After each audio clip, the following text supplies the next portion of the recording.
Hey folks, this is Andy, and I have 3 breaking stories within the last 24 hours that you need to know about.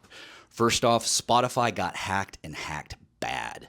A hacktivist group by the name of Anna's Archive has claimed responsibility for, get this, scraping the entire catalog of Spotify.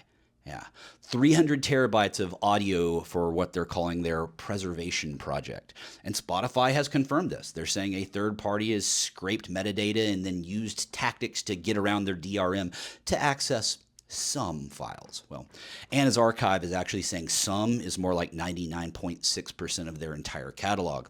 And get this, they're planning to distribute all of this via torrents in the weeks to come. The scale of this could potentially be the largest unauthorized acquisition of copyrighted creative works in history.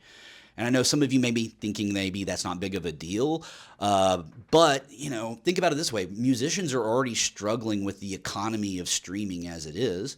And then, with 300 terabytes of high-quality music becoming available, AI developers could train their music models on a stupid, ridiculous scale now.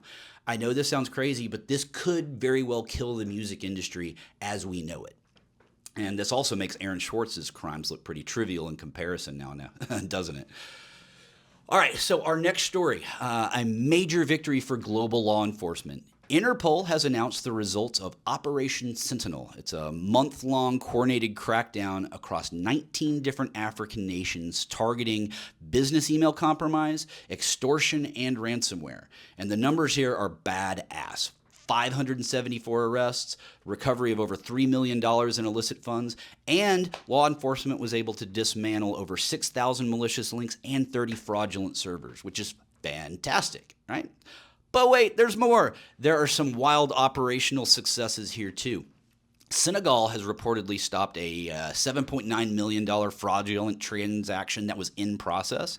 Pretty damn good timing. And the best part here, investigators successfully decrypted 6 distinct ransomware strains. Well, what strains are there? I don't know. None of the news reports would say which ones they were, but that's kind of helpful, yeah? But stay tuned. I bet we're going to have 6 new decryptors available very, very soon, folks. Moving on to our last story, Andy Greenberg at Wired just dropped his latest investigative piece, and wow, is it good. It's all about illegal Chinese markets and the people who run them. Not running on the dark web or anything, no, they're just doing it out in the open on Telegram. This piece is about the rise of Zhao Dong, the famous crypto bro, otherwise known as OTC King.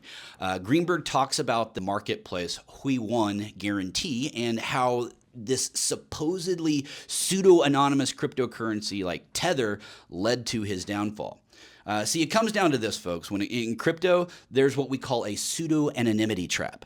Cyber criminals are basically operating under the delusion that because their names aren't physically attached to those wallet addresses, they think they're untouchable. But they're not. They're wrong. Super, super wrong.